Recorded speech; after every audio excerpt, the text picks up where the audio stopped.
why I wanted to do this. We did it at a state meeting. My intent was, hey, treasurers are very important, and I want to get everybody together so we can network and share experiences and learn and grow. And that's where this presentation really came from, and I can tailor it for our needs here. I think that having a lot of discussion is going to be beneficial as we go through.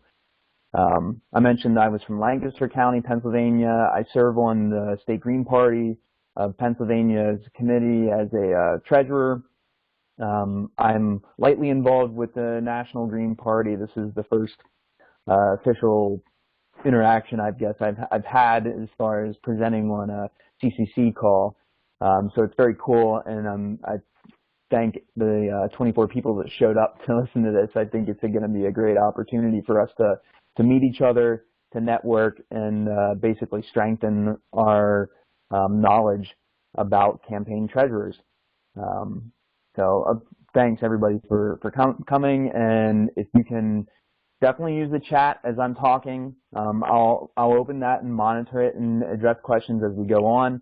And if at times if we need to unmute and have a discussion, I think we have plenty of time to do that. This presentation took about 45 minutes for me to go through during the last meeting, so we've got plenty of time to talk about this.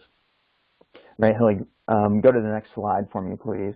And what I want to talk about here is kind of introduce folks to what I expect that we're going to cover. We're going to talk about the goals of this meeting, the agenda.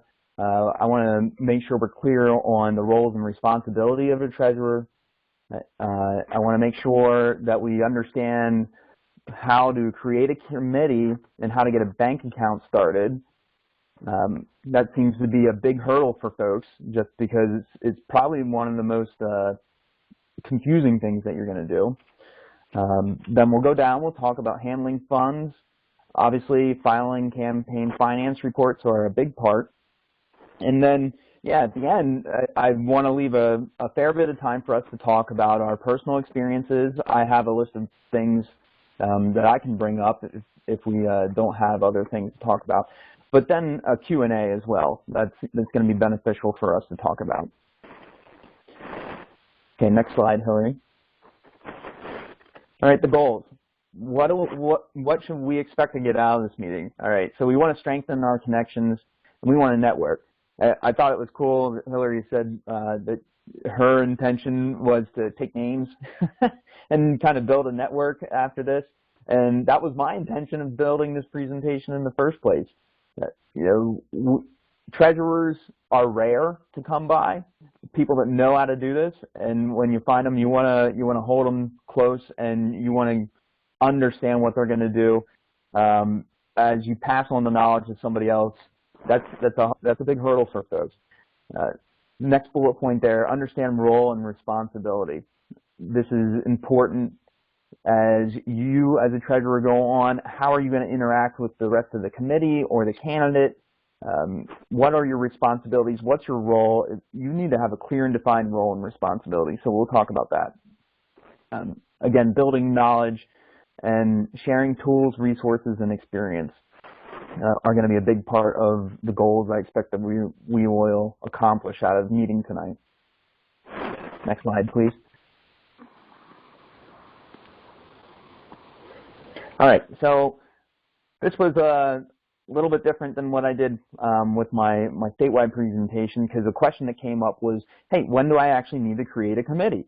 As you go forward, some candidates know that they can move forward as being a candidate only and not have a committee, so you can actually collect funds as a candidate without having to establish a committee. Sometimes you certainly need a committee and you can't get away from it.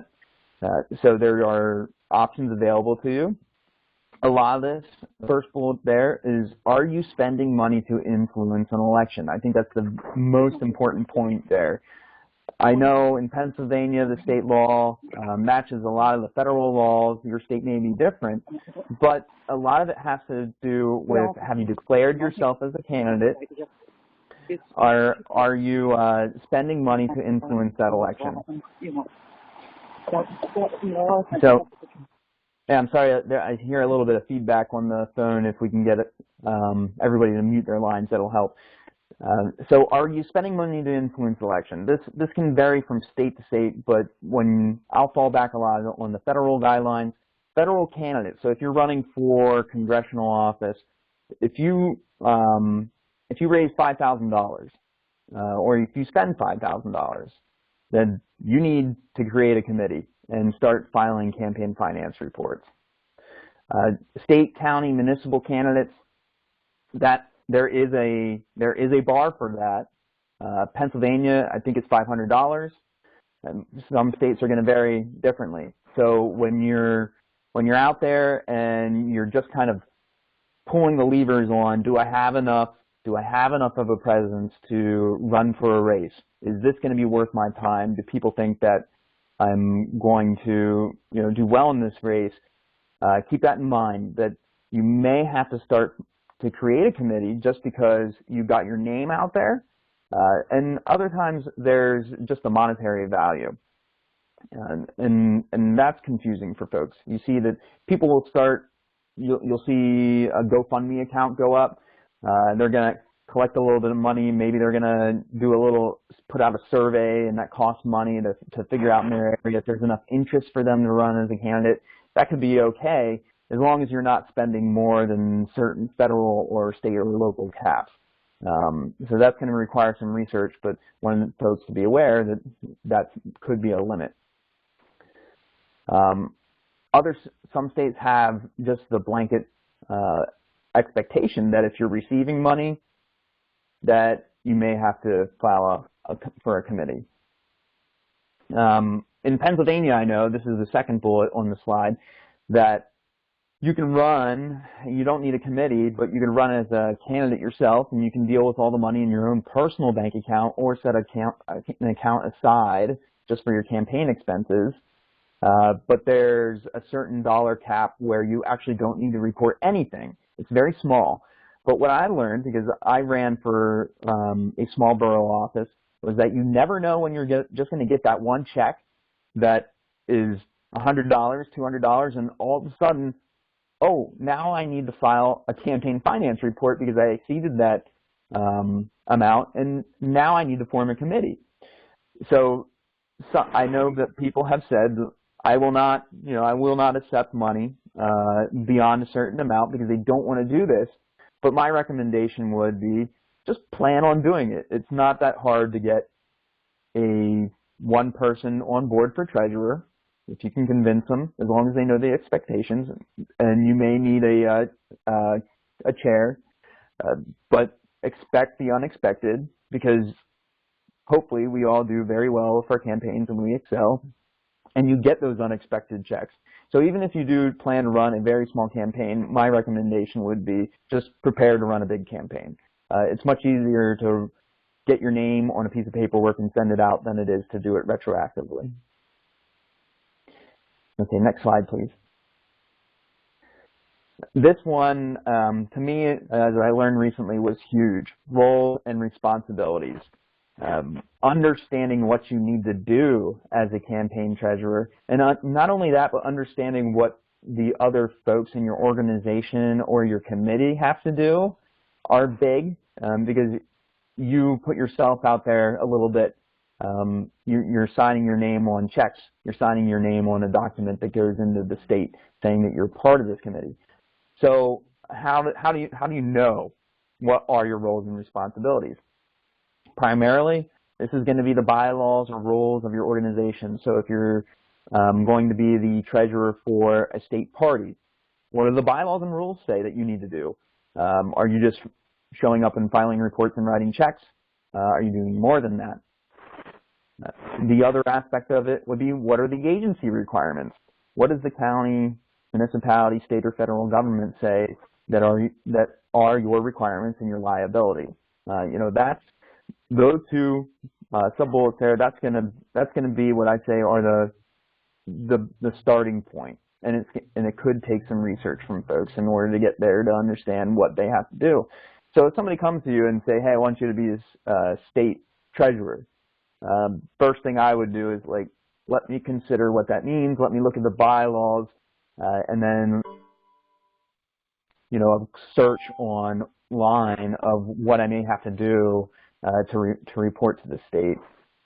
But my thoughts, the second bullet here talks about, at a minimum, a treasurer maintains the record of revenues and expenses, right? You keep a ledger, and you report to the organization and overseeing agencies. So you take that ledger, and you're reporting back to the group that tasked you to do it, and to the regulatory obligations that you have. So tracking and reporting, that's a minimum. And the next slide, I think, expands on this, Hillary, if you can move on. But people will look at a treasurer and they say they're far more valuable than just tracking and reporting. I think I generated this slide out of doing a Google search for what is a treasurer, to be honest. So people are going to look to you, and they could look to you to be your financial manager, to be a financial planner, to be a fundraiser, an asset manager. You're paying checks, you're buying things. You may know what the inventory of your organization is. I think that this last item here, a compliance advisor, is very important. You need to be savvy of the regulations that govern what you're doing, and you need to make those recommendations to the people in your organization on what their responsibilities and liabilities are. But I understand that not every organization is going to ask a treasurer to do this.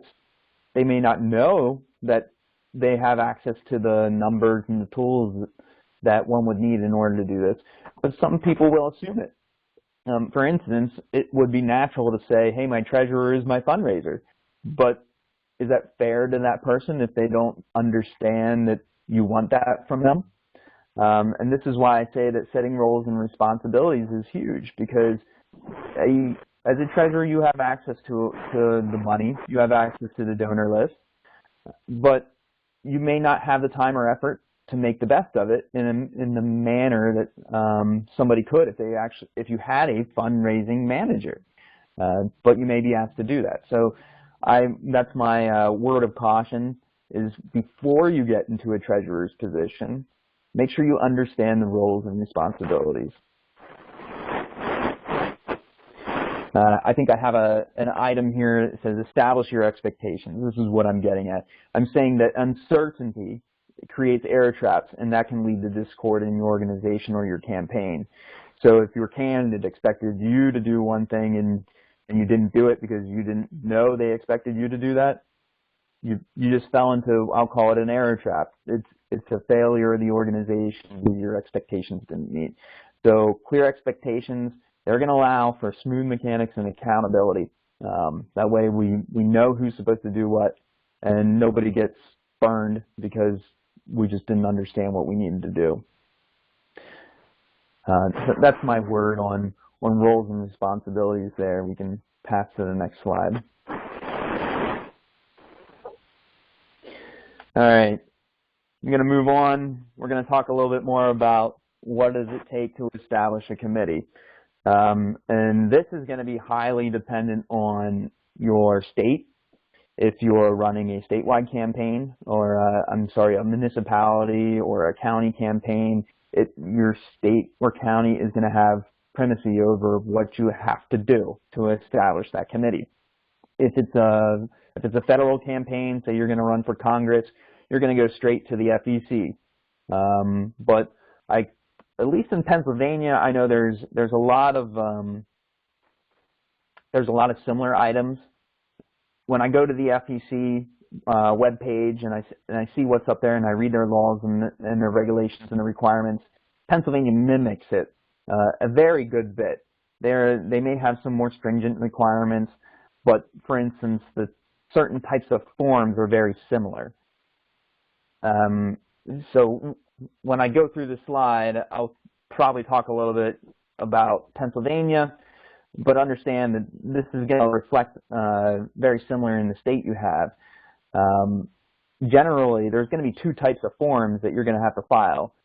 One, you're going to have to register your committee as a political committee, even if you are a candidate and you decide that you're going to have a committee that's going to run your bank account, they're going to do your business, you are going to establish a political committee in order to do that. So you got to register with your state or the federal government in order to do that. So that's one form. In Pennsylvania, it's a DSEB 500. Now there's another form which basically says that as a candidate, I'm going to approve this committee to receive money on my behalf and spend money in order to influence an election on my behalf. So that's the second form, DSEB 501 in Pennsylvania. Similarly, at the federal level, I said it mimics the state and federal mimic each other. At the federal, you would have Form 1, Statement of Organization, and Form 2, Statement of Candidacy. And essentially that is basically saying, here is my treasurer, here is my chair, and the second form is, I am approving this PAC to receive money on my behalf in order to influence this election. And honestly, it's as simple as that. We can pull up these forms and look at them, but they are typically very small forms. There's not a lot of information that's required. You may have to present identification or being present when you go down to file this with your state organization or your county organization. If it's federal, it's all done online, and you don't need to present any sort of identification or backup. But that's public record after that goes in, and you'll be able to search that online and find out who the candidate committee is and who's in charge. Your personal information as far as an email, a phone number, go out there. And typically you will need to know your bank account. If you're setting this up to spend funds, you'll have to have your bank account established, and that information will be published online. I will say that this can be a little bit tricky, in Pennsylvania at least, if you're running for state house or the state legislative body. You file with the Department of State, but there's requirements that you pass that information down to the county level of which you live in, so they're aware of your activities. It can even get as granular as the municipality. I understand that Philadelphia has their own Board of Elections, and if you're running in Philadelphia, there's a lot of work that needs to be done through them alongside of what you do with the state, considering for a state house office or a state senate office. I say this, but I don't want anybody to shy from it, because like I said, 1 or 2 forms, very little information that's required on it, but that's the building blocks of getting your political campaign set up.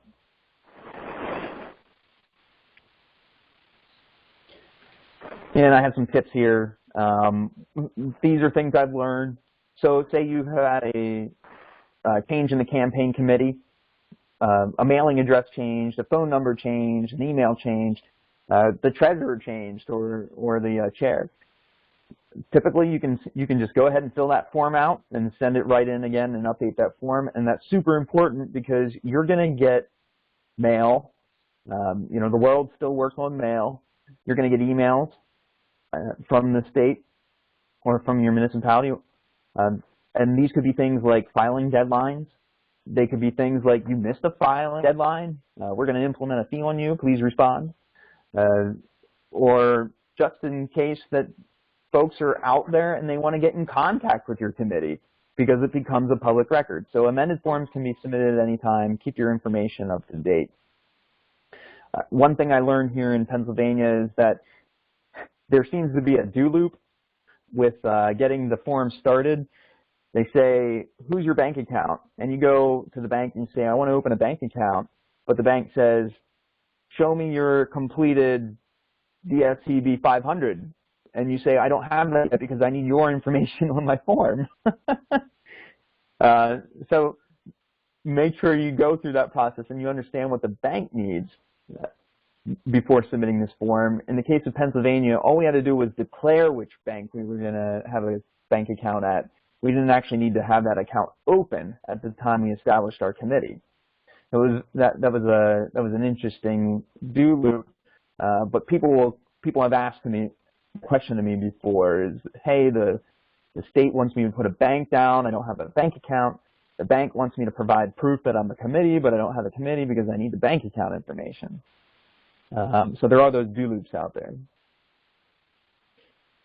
I said you maybe even be able to provide bylaws if you're filing as a political party. When you're going to establish your committee, they may want a record of your bylaws. Part of that is that the state can actually understand that what your process is. So if there's an election, they understand how to contact you and what those requirements are. Last bullet here, I had just a tip, is if you're establishing your committee, typically the state or federal government are going to provide you with a filer ID or a committee ID, and this can be difficult to recover if you lose it. So keep an eye out for that and hold it near and dear, because you're going to need that when you do your campaign finance reports. All right, next slide, please. Kind of similar to establishing a committee, the bank is another big process that I've learned by trial and error. At least my recent experience with opening a bank account is I needed to be very emphatic with them that, hey, I'm opening it for a political committee. Some banks don't understand that. They're going to say, wait, you're a corporation? You're a organization? Are you a nonprofit? Because the political world doesn't fit into the banking world, and you'll find that when you open your bank account. So what you're looking for is, at least here in Pennsylvania, when you're running a campaign, you are a nonprofit organization. There's a certain exemption that nonprofits for political work get. As I learned through opening it through a recent bank account, is I had to explain to them that it was a political committee nonprofit, and that got us to the right place. There was still some certain language that they have in their world, like who's your executing officer, who's the sole proprietor. So it's good to go down to the bank before you open it and ask them, or tell them what you want to do and ask them what you need to know so you can understand what the terminology means. It's not exactly equitable to a chair of a political party or a treasurer of a political party. They're going to call it a little bit something different. So that's going to be a hurdle that when you go to open a bank account, you may not understand. The language, there's a language barrier there between the banking world and the political world as far as what they call things. So that took a little bit of work to find out. Also, you want, even though it says business account, you want the business account because personal accounts get certain benefits that you can't have as a political party. For instance, some bank accounts will give you dividends back. I was with a credit union, and they paid dividends every now and then. Well, that's not something you can really collect on. You can't invest your political funds. So you need to be careful on that. A personal account may do that. So you're looking for a business account. Things that I learned I had to bring here. I'm looking. The bank accounts were looking for the employee identification number. You get that from the IRS. They need that for tax reporting purposes. You may have to provide your bylaws or meeting minutes or some sort of record of communication that said so-and-so has been designated committee chair and so-and-so has been designated treasurer. In one case, that could be a bylaws.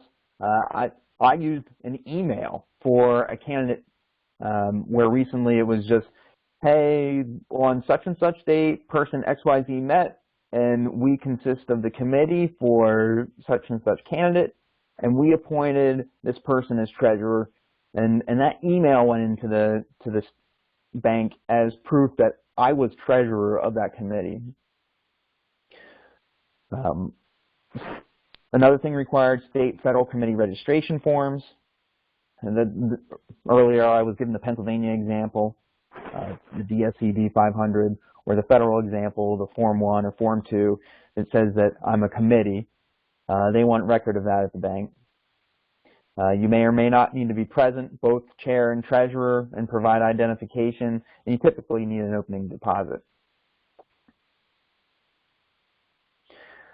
In the chat, Hillary, I see you say, what about standard interest in the savings account? See, I'm not going to claim to know everything. I am not certain about that. If you can accrue interest in a savings account and then put that back into your campaign, you know, I don't want to say I'm an expert on this. I would avoid it though, because I'm not 100% certain if you can make bank on your bank, to say. So these are questions, and this is good stuff because I want to have conversation out here because there's a world of questions that I have to understand and share with folks in network so we can do this right. I'm silent because I'm writing that down.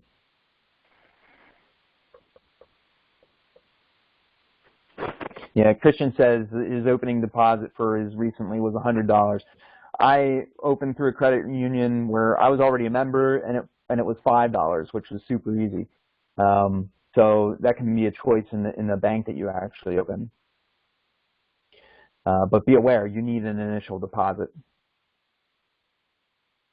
All right, I have another thing that people struggle with is how do you get this employee identification number?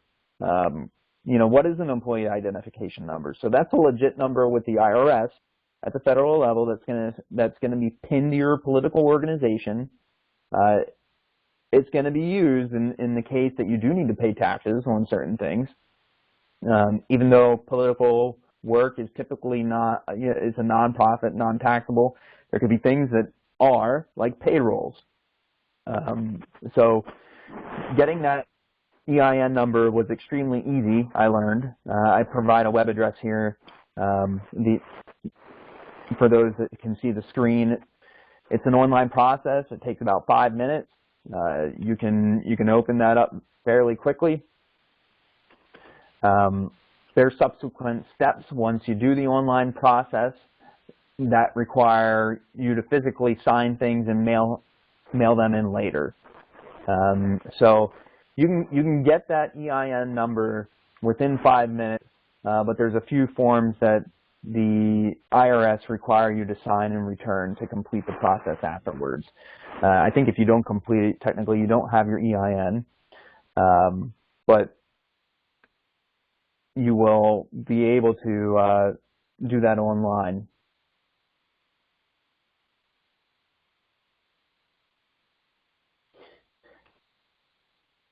All right, good. So my one lack of being able to provide information for folks here is what if you're taxable? I know payrolls are taxable.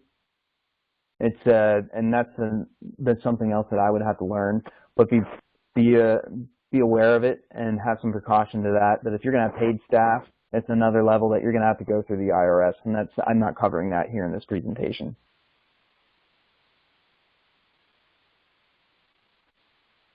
All right, good. We can go to the next slide. Yeah, Francis, I do hear you. It is a lot of verbal info. And Alice, I see your question there. What to do if a candidate receives an error notice from the state finance people? I'll answer that directly now. You know, one experience that I've had was if I call them up, I get a much better response from folks down at the state office. It's very good to have a relationship with your state office, maybe even before you form your campaign finance committee, give them a call and tell them what you're going to do, explain to them what you know, and let them give you the opportunity, or give them the opportunity to tell you what you don't know, and keep doing that and build that relationship. You know, when I first started to do work at a county level, when I showed up at my county board of elections and got involved, they almost took an attraction to me because I was like this weird type of person, a unicorn that they don't see because I'm a regular person that wants to do this. And normally they just have these, you know, the two power parties come in and they already know how to do this.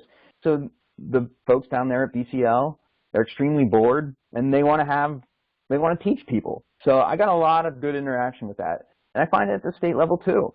You know, they want to spill their guts and show the good work that they do, and they love folks to come and ask questions. You're gonna hit a stick in the mud at certain times, and people that don't want to work with you. But my experience is that if you've got questions, don't be afraid to call them. If you're in trouble, if you did something wrong, don't be afraid to call them. Just give them a call, and they'll work with you and get it done. And I think it works out better for everybody that way. This was the same information I covered in the last slide, Hillary. I actually had split it between the two and then realized that I didn't delete it from the one. All right, can we open it for questions now? Because I have been talking and I know I'm droning on, but maybe we just, if anybody can spit some questions at me for 5 or 10 minutes, we've got that time. Well, I have a question. Tim, this is Francis from Philadelphia.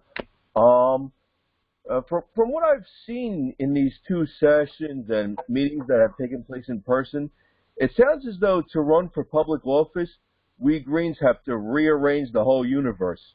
Whereas there are other people who know nothing about politics and yet achieve success in the political field. Look who's in the White House, for example. I do want to run for office as a Green someday, but I have no official political experience. So if I were to run for office at some point, how would I handle all these complicated procedures that have to be completed? I think right now, if I tried, I'd be completely lost. Can I answer that? Sure, go ahead. Okay. Well, first of all, take a deep breath and calm down. It does seem complicated. It seems complicated because everything has a strange name on these forms. There are a lot of numbers involved because they're trying to keep everything in line. But it's not as complicated as they want to make it seem. You just got to slow down and look at the information. Part of it is just getting a good team together and, like, planning it out. Having people around you that you trust that are starting this process with you makes that whole running for office process easier. And I say that as basically one volunteer that did a ridiculous amount of work across 3 campaigns, working directly close to people that were running for office and trying my best to keep them sane. It's not as hard as it sounds. Thanks for that answer. It's much appreciated. Yeah, that was a great answer. I can reiterate that. Certainly, one thing is just to get in there and do it. And I really encourage folks to just get in there, do it, make mistakes. That's how I learned. And then share your experience with folks. There's people out there that have done it before, and the ones that haven't probably want to know how. And yeah, it isn't really that complicated. It takes a while to learn the lingo, just like everything. You know, when I was in physics class, I kind of learned that it was a different language. I had to learn a different language in order to learn physics. I think that the basics of running a committee and interacting with your board of elections is almost like learning a different language. So sometimes it just takes the moment to read it and get involved with folks and get out there and do it and just, you know, get a black eye once or twice, but you'll come back better.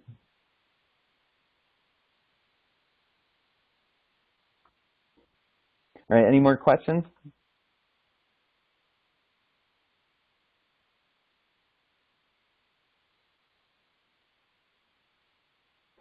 Ellis, I see your question, and I'm going to address that a little bit later because I do talk about handling funds a little bit later there. Thanks for asking that. So let's go ahead and move to the next slide.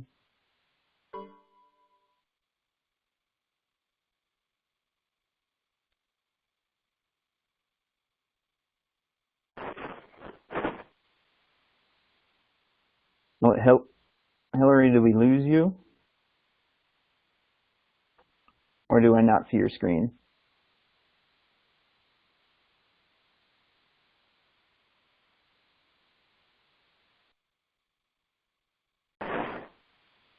Okay, I see your screen now.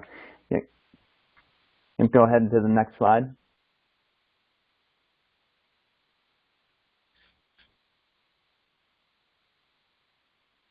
Handling funds. Yeah, this is where we're getting at, Ellis. So one thing I learned, I've worked with PayPal, I worked with CrowdPack, I've known some other payment processors. Deciding how you're going to take your electronic transfers is going to be big. We don't need to go into detail of this. I just want folks to be aware that there are different percentages and rates that your payment processor are going to take from each one of your donations. Some are more of a benefit than others. Some take more than others. But it seems like the predominant use for what I've seen PACs, campaigns, committees use in the Green Party are either PayPal or CrowdPack. Stripe is another one that's out there. I'm not familiar with it, but they all do the same things. They're all just a small nominal fee. It can be as maybe a $10 donation. They're taking 59 cents from you just to process a credit card donation. The other thing I've learned from this is that now as a treasurer, you're probably going to have to be an expert on setting up a PayPal account, learning how to do that and how do you create the donation button and get that to the people that are running the website type of thing. So it could not, it may not just be, hey, I'm going to file online forms for campaign finance. You may have to set up a PayPal account. So that's an additional task that's out there for folks. Checks and money orders. So a check or money order you can receive. The highlight here is that they need to be made out to the committee. If it's a committee, they can't be made directly out to the candidate. So if I'm running, it can't be to Tim Runkle. It needs to be for whatever my committee name was. Tim Runkle 2018. Often you may need to have the committee's treasurer on there. Treasurer Tim Runkle at Green Party of Pennsylvania. Specifically, money orders require that. I found out recently that with a money order, as a treasurer, I couldn't go to any bank and have that deposited, or to an ATM that's in an alliance with my branch. I couldn't use the money order there. I had to go directly in person in order to deposit that money order because my name wasn't on it as treasurer. It was made out to the organization. So those may be some things that you encounter. The FEC rules, I believe, require that after you receive a check, money order, or cash, actually, that you've got 10 days to deposit it. So you do not want to be holding on to all these funds for a month at a time. The law requires you to get it in there within 10 days, and that's for accurate reporting. Cash specifically, so if you're taking in cash, my recommendation is that you're always trying to at least get the minimum information that you would need from somebody for that donation. That would be their name and their address. I think later I might talk about what the reporting requirements are, but that's your employer as well and your profession. Always strive for that, and there's kind of down the road reasons why you would want to take that Now, I know there is a process to do miscellaneous funds. From FEC law that I've read, they say strive to not do that. There is a cap of the amount of money that you can report as miscellaneous. But if you, and that I actually don't cover in here, is what do we do if we pass the hat to account for those funds? I'm not really covering in here. My own experience, if we've done a pass the hat at the event, we record everybody's name that had been down there, that we have an accounting for it, and you can split it through those individuals as a miscellaneous donation, and that's how you can account for them. But there is a specific process. If you have no idea where the money came from, there's a miscellaneous donation process through FEC. You do want to read up on that section if that happens to you. And I'm certain that there's a cap on the miscellaneous amount of money that you can receive. All right, to the next slide, please. Just a little bit on handling funds. What's the minimum amount of information that you need to have in order to be compliant with your campaign finance report? So you're talking about how much was spent, how much was donated, who donated it, the address, what's their occupation, and who's their employer. Now, after you get above certain levels, an individual can only donate so much to your campaign before they are, you need to allocate that amount and you need to report that amount in their name. There's a certain amount at which it triggers that they actually need to know the employer's address of that person, who employs that person, and what's the employer's address. So my recommendation is that you always strive to collect all this information. Like I said before, you never know when you're just going to get that one check from somebody that puts you over a reporting requirement, and all of a sudden, oh darn it, I need to call that person back and get their employer and get their employer's address. That could be a lot of work for you, and often you may not get an answer. You know, sometimes you get that one donation and people disappear. You may never see them again. So that's why I say always strive if you're taking monetary donations by hand, by check, cash. If you're setting it up online, you can require this information through your donation processors. So always make sure that you strive to get the most information possible. There's other reasons why you want that too that I'll talk about later. And again, handling funds, receipts. So you always want to offer a receipt to the person that donated it to you. So even if it's a cash donation, you should, as treasurer, you should be asking, would you like a receipt on this? You're required to do that. You're also required to save every stinking invoice and payment processor that you've done within a electronic or paper record should you be audited in the future. So you want to issue those receipts and you want to keep a record of it on the end. Say I paid for, yard signs. That invoice and that proof of payment, you want to make sure it is in your record. Okay, next slide, please.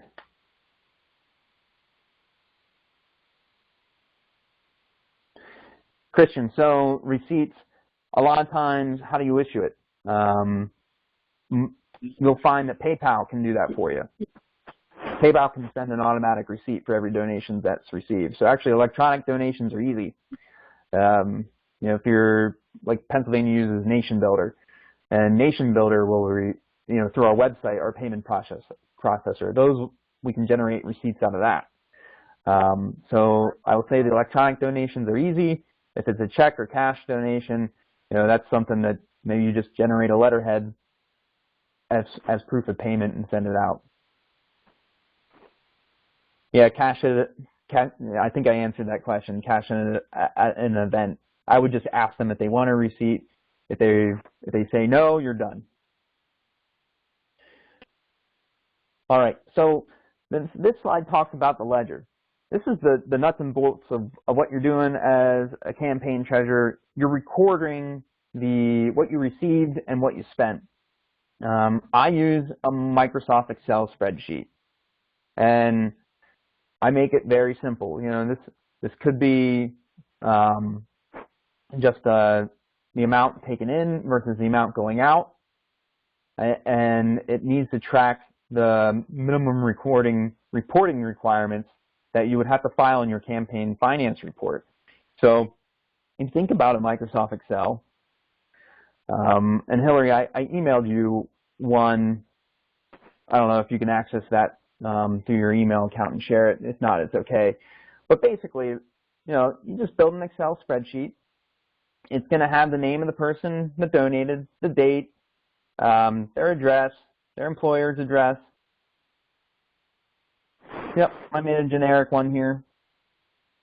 The amount they donated. For my purposes, I keep a running total, a balance, so you can keep tabs on what's going on.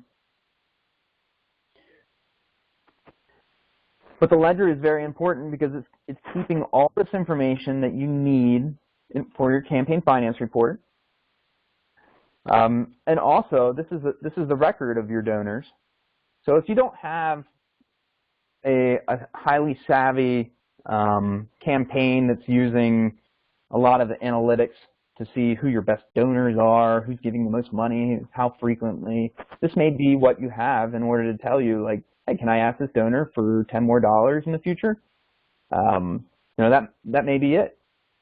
It's also the record of who was helping and supporting your campaign and your expenditures, and you can use that again in the future. So don't think that this is a once and done. Your ledger becomes a powerful tool because you can use it for future campaigns. You can share it as an example to about what they did. You definitely want to make sure that you've got something clean cut and ready to go. Now, I use Microsoft Excel for my state party. I use it for candidates. I'm certain that there's much better ways to do this. There's accounting software out there that can be used for it, but most campaigns that we're running aren't generating hundreds of thousands of dollars, and an Excel spreadsheet is probably going to be what you can manage. All right, back to that PowerPoint there for my cues. I think I was touching on what's minimally required and getting to the point where, yeah, it's the record for future campaigns where I said you can tailor this to for use in the future. And that's part of what we're doing here. We want to share our information and show people how to do it. So think about that when you start to create it. And I say it could integrate with other platforms. So yeah, when you get the campaign finance reports, every state's going to be different, but there are some software packages out there, free and paid, that will both record your ledger and then be able to be imported directly into your report online, your compliance report that you have to send to either the federal government or the state or maybe your municipality. I have a note here. This is very Pennsylvania specific for campaign report deadline. All I can say on this for this meeting is be very much aware of what your report deadlines are. These are legal requirements. You're going to be held legally accountable, and your state may be able to levy fees on you if you don't meet those campaign finance deadlines.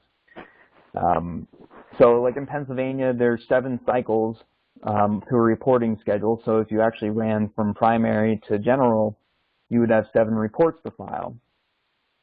At the federal level, there's only 4 reports. They do quarterly. So if you're a federal candidate, there's 4 quarterly reports that need to be filed on your expenses. If you get big and bad enough, the federal government may even require you to file monthly. But they do notify you of that requirement when you're setting up your campaign finance committee. Often campaign finance reports, it's going to require you to sign and notarize these. You can skip to the next slide, Hillary. So be aware that you may need some time to do this. It's good to get your information in there routinely and early.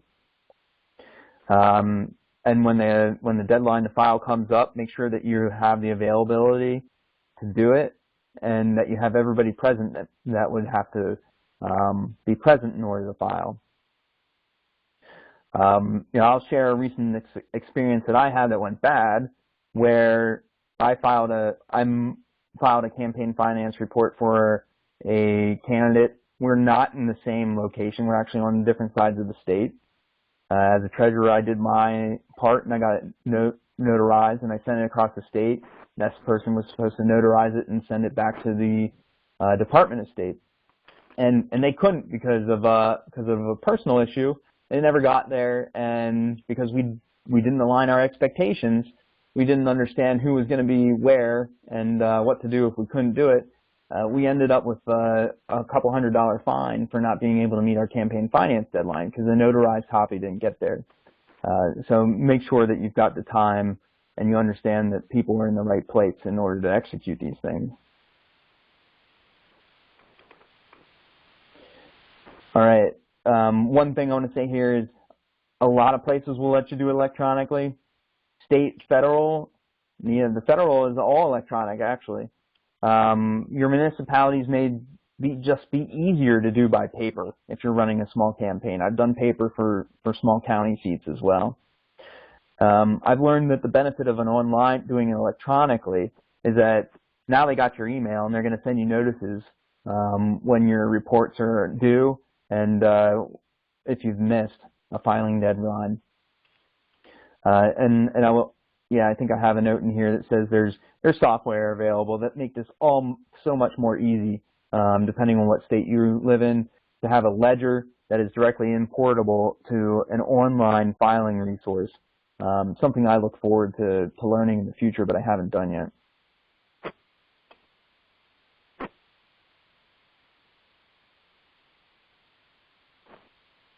All right, I think the next slide. Yeah, Ellis has a good question here because I didn't cover it in this report, and I wanted to after the last presentation I did with the state. All right, do you report donated legal or accounting services as in-kind donations? Should the donor state his or her hourly rate and number of hours?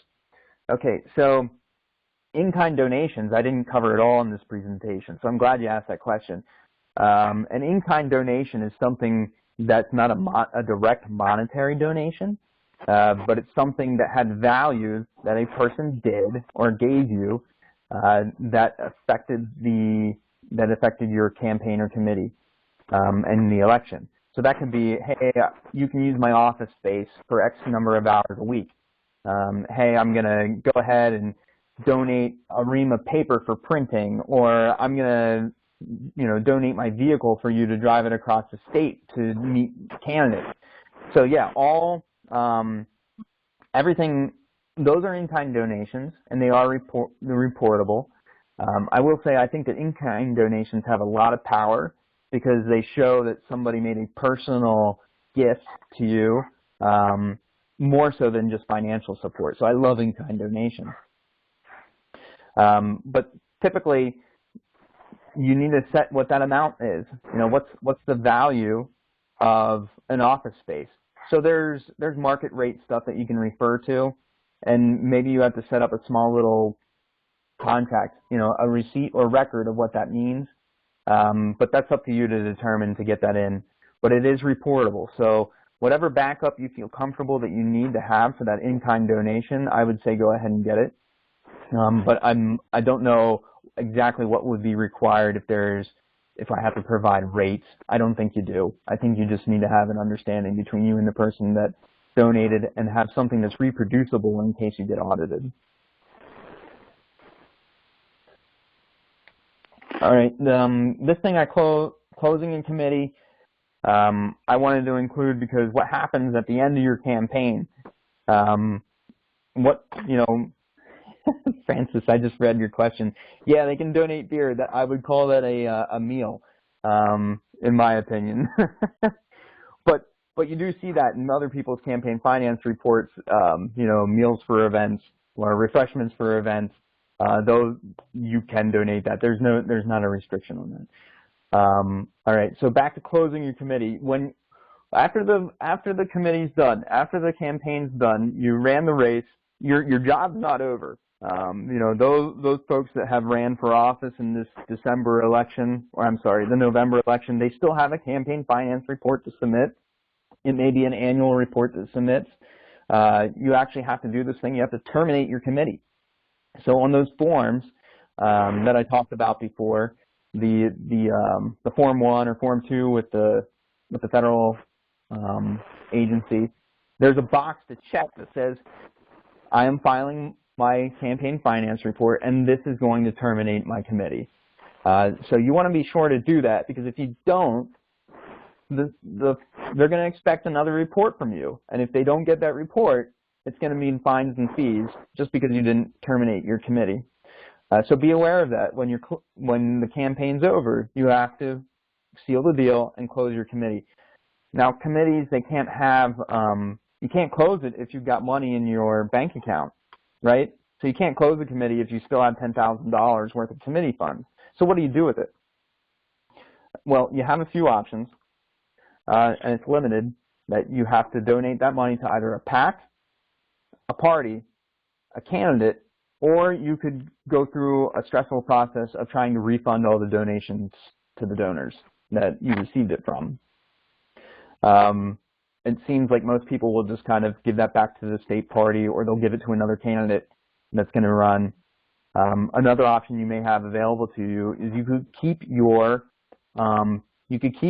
committee open and just keep on filing campaign expenses for no money received or spent in order for a future run to office.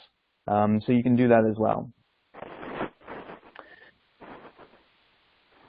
And the last bullet here, I want to again reiterate, hey, do you owe the IRS?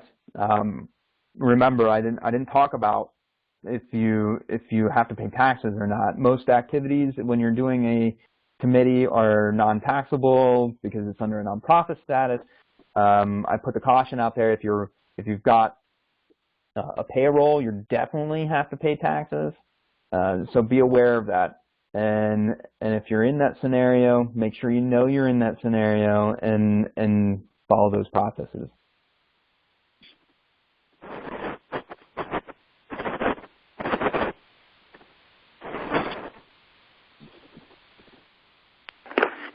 Kelly, I think. May I ask go ahead. Yes. What role does the candidate have in the Treasury's reporting? I mean, is there anything that they need to do? Do they stay clear from it? What if, I'm not sure what role they have in the Treasury, in reporting donations or accepting, collecting funds. For instance, if someone offers to help a candidate and they talk to the candidate, should the candidate then direct them to the treasurer, or can they collect the funds and then give it to them? I'm not sure how this works. Sure. I can answer that. Kelly here, and then I have a question too. But okay. The answer to that, I believe, is the candidate can be as involved as they want to be, since parties or committees of candidates have to file a report separate from the candidate themselves anyway. The candidate will end up filing a report that is their personal finances aside from the committee's finances, and they will have to sign both reports, and the treasurer only has to sign the committee's report. Does that make sense? Yes, it does. Thank you. Okay, yeah, so the committee is allowed to accept donations, and the candidate is allowed to accept donations as well. Okay, but the donations that the candidate accepts must go into the campaign finances, though, correct? I mean, they either have to go on their individual form, or they have to go into the account for the committee and go onto the committee's report. Oh, I see. But if they're running for office, it doesn't make sense that they would have those funds going into their own account. That doesn't seem right. Yeah. Okay, all right. I just wanted to make sure. Mm-hmm. Yeah, in my case, my candidate basically did all his fundraising and then was like, oh no, I just got a bunch of money and I need a treasurer. will you help me open a bank account? And like that week we got everything taken care of. But so all of the donations jumping into the deep end of the ocean. Yeah. Yeah. So all of the donations went into the committee's account, and then all of his expenses that he had personally paid for his literature and everything, that was all on his report. I see. Mm-hmm. Thank you so much. No problem. Do you have anything to add to that before I ask my question? Yeah, in most instances that I've seen, the candidates themselves function as their own treasurer, but the most important thing I've noticed is to always have that address, that occupation, that zip code, and that name correct. Like, even if a candidate is having something and people are handing them cash, like, try to get the information if you have it. Don't let nobody give you cash without it. Just makes your life easier. A candidate can give the information to whoever their treasurer is if they're not the treasurer themselves, and it'll make everybody's life easier. But, I mean, just kind of, Angelica made envelopes with that information so that anyone tried to hand her cash, she was like, fill this out, thank you. And I think that's a great idea. Okay. Yeah, that's really smart.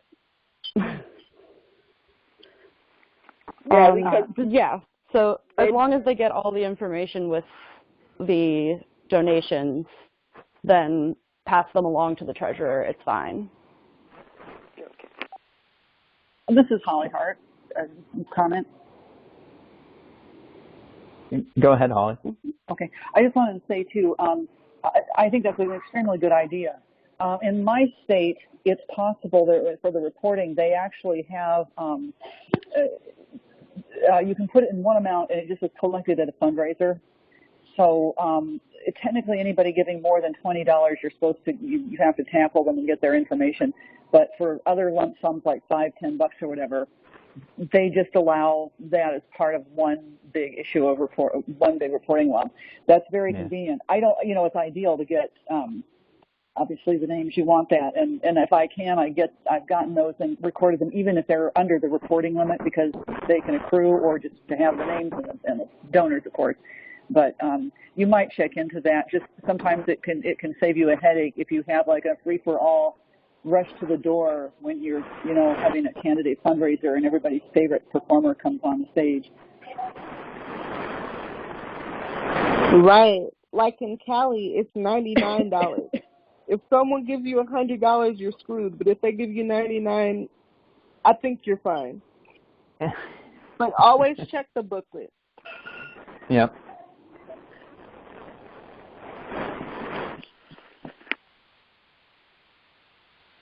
All right, good. I'm to the end of my presentation here, where it was actually share experiences, questions, and answers. So I can share some horror stories and successes if we like, or people can ask questions. Let's open it up. Or is there any other questions out there? Barbara Stack. Sure, Barbara, go ahead. In Connecticut, we have two checking accounts, one for state candidates and one for federal. So during those years when we don't have federal elections, some people just donate generically, so we kind of build that account up during the off years. And then when we do have candidates, then that treasurer has checks made out specifically for the candidates. So that's how we work that. Yeah, Pennsylvania does something very similar where we have two separate bank accounts, one for state business and one for federal business. And, the division there is needed because you can actually, there's certain things you can spend on when you're reporting to the federal agency versus what you can spend it on when you report to the state agency. So that's as a statewide party, there's more to learn on that, and that's a good strategy. And the other thing is on the federal candidates are putting down for gas reimbursement, which I believe is more than 54 cents from, so that was part of their expenditure over that they want a reimbursement for. So.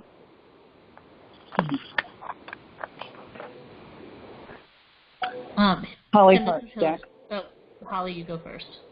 Okay. Just one other very quick thing, and I don't know if you covered this or not, but for those people who are in states that are actually official state parties, where you got a recognized ballot line or something in some kind of official status,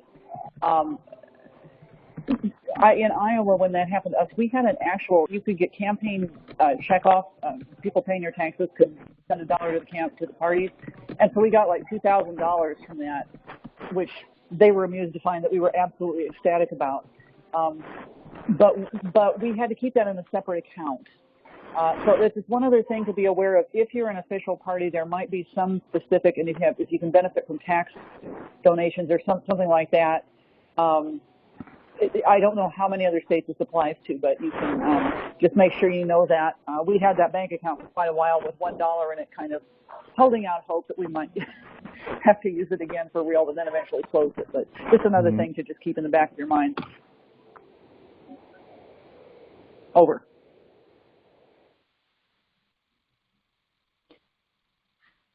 Okay, thank you, Holly. Well, go ahead, Hillary. I think you were next. No, I was going to switch topics, so if you want to respond to that or say something. No, I'm good. Go ahead if you have So I was just something to bring up. say that so like Tim, I also keep my general ledgers in Excel, or I often try to use Google Sheets and then share that sheet with either, like if it was a party, if I was party treasurer with like the steering committee, or if I was a campaign treasurer with the candidate and perhaps like 1 or 2 other key people, just for transparency. And then, you know, sort of the hit by the bus thing, like if I'm hit by a bus tomorrow, I want other people to be able to like pick up and, you know, pick up where I left off. One thing that I've developed, so, you know, one thing I could talk about in terms of systems and donations, you know, a lot of parties and campaigns now are using Nation Builder, including the National Party, to track donations, but it doesn't replace having a general ledger. So one thing that I can share that I think when I was, I don't know if it was when I was local treasurer or state, but at some point I created, I think, a sample general ledger, and I'm going to, of course, try to find it, which I haven't looked for in a long time, but I basically have like a template that I could share with folks, and if I can just find it, that is, you know, like, you know, the basic guts of like a general ledger, and it's similar to what Tim had. It had different tabs for like in-kind donations, you know, perhaps debt, reimbursements, you know, all of that. You know, reimbursements also require a lot of detail and, you know, record keeping. You know, if somebody buys 4 different things and then you reimburse them, you know, make sure you have all 4 of those receipts. You know, it's always about being able to create a paper trail. So since I have, you know, the screen sharing, I'm also happy to just show off any kind of, like, if people want to see, like, well, how do you keep this type of thing and how do you keep that type of thing, I'm happy to do that. And while I'm talking, I'm also, or while I'm going to shut up and I'm going to try to look for this sample general ledger that I was talking about. And I've also, let me just say, as National Party Treasurer, which is a whole different kettle of fish, so to speak, than anything I've done before, I've now, like, become, here, financial template, I think this is it. You know, not that I'm an expert. In fact, I've become more of an expert at what I don't know, but, you know, like, we have actual payroll, you know, not just independent contractors, and we've negotiated, like, health reimbursements, and, you know, I've done 1099 reporting for the, you know, at the end of the year for the four independent contractors, and I've now done like union negotiations, and I basically have become like the de facto HR expert in the party, even though that's not my professional field. And so I've just acquired a lot more miscellaneous information than I ever care to know about. And so again, if any of those things, like if your campaigns or or anything are getting into sort of that level of complexity, like please feel free to call or email and just, pick my brain. But, this is my general ledger, date, check number, whatever, whether it was in or out, receipts, expenditures, balance, and then, in-kind donations.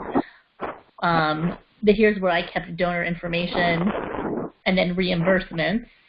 And then I also created at one point, and this I did for our local party, and this is sort of in the reporting and helping people understand what's going on. We created sort of a little financial report where the category of the money coming in was tracked, and then the category of the expense was also tracked, and I had it where it created like a little monthly chart that just said how we were doing in these various buckets so that people could see what we were spending our money on sort of in a snapshot.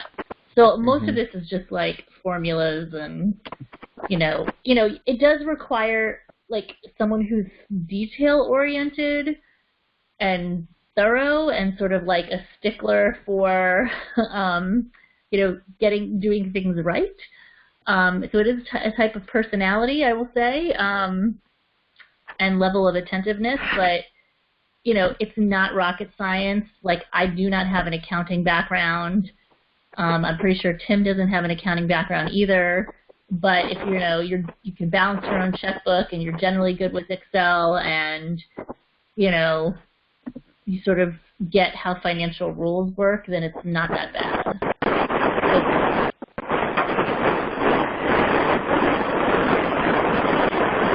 Yeah, that was one thing when I was developing this presentation. I kind of solicited input from folks that I knew that had been treasurers or were interested. And I said, well, hey, what experience do you think somebody needs to do this? And a lot of people just said, hey, just general, if you can balance your checkbook type of stuff. And I can say from doing it, like, yeah, that's pretty much what you need. It's not that difficult. You got to be savvy with a computer because you're going to encounter some, if you do online filings, you're going to have to learn that. But being able to communicate, being able to balance the checkbook is the two strongest points that anybody's going to need. And I do kind of earlier in the presentation, I talked about what other values do a treasurer have that people may ask you to do. And Hillary, you were kind of getting on that, on tracking it and showing where the money came from. People are going to ask you to come up with a budget, perhaps. And yeah, I manipulate my spreadsheet pretty heavily in order to be able to accurately show how we're spending money. Every campaign may not be able to need that. A statewide party certainly should be aware of it, but you could be asked to do that. So having a knowledge as a treasurer of how Excel works, I think is certainly critical, or at least some other sort of basic record-keeping accounting structure. The other thing I'd say is that, yeah, I keep all my stuff on a Google Drive, and that Google Drive is owned by our state party for what I do statewide. When we do candidates, it's on a Google Drive, and that drive is normally owned by either the chair or the candidate. But being able to reproduce those records, I said things today like, hey, when you get your candidate number, make sure you know where it is and tuck that away somewhere. Having an electronic repository for all your information is going to be key, because, yeah, if I disappear and I'm treasurer of an organization and it's all on my machine, well, that's going to be a hard time to reproduce all that stuff. So agreeing on an electronic depository and where the information is kept and who has access on it, make sure you're considering those things as well. And Holly Stack. Go ahead, Holly. Yeah, make sure you use a file. Don't just put it in a cloud either. In fact, I don't put any of my major stuff in a cloud because I'm just nervous about somebody, hacking. Although it's probably unlikely, but I do back up on a flash drive. Mm-hmm. So, yeah, absolutely, you want to have it electronically somewhere. I don't know if other people use cloud drives. I suppose that's not a problem, but I've always been nervous about it. But just an FYI, but. Otherwise, totally agree. Over. Yeah, a horror story for me recently is I had my machine die, and all my files from my federal reporting were on that machine, and I had to look for help for getting some of it back because I was up against the wall for a reporting deadline, and all of it was lost to an overheated hard drive. Right. I'm personally way more worried about my computer frying or my own files not being backed up appropriately than putting stuff in the cloud. Yeah. That said, I do keep the National Party general ledger on Excel, though it's actually on the server at my job because I know they back it up. Because I'm more worried about, it's the volume of stuff. Like Google Sheets is just less, Excel is easier to manipulate. But I do save copies and upload that to the cloud, again, just in case I get hit by a bus tomorrow, which, of course, I'm not hoping or expecting. But so it is pretty late. It is 10:35 on the East Coast, so obviously, if people still have burning questions for Tim, please keep asking. But clearly, there's lots of things to talk about for those of us who nerd out as treasurers.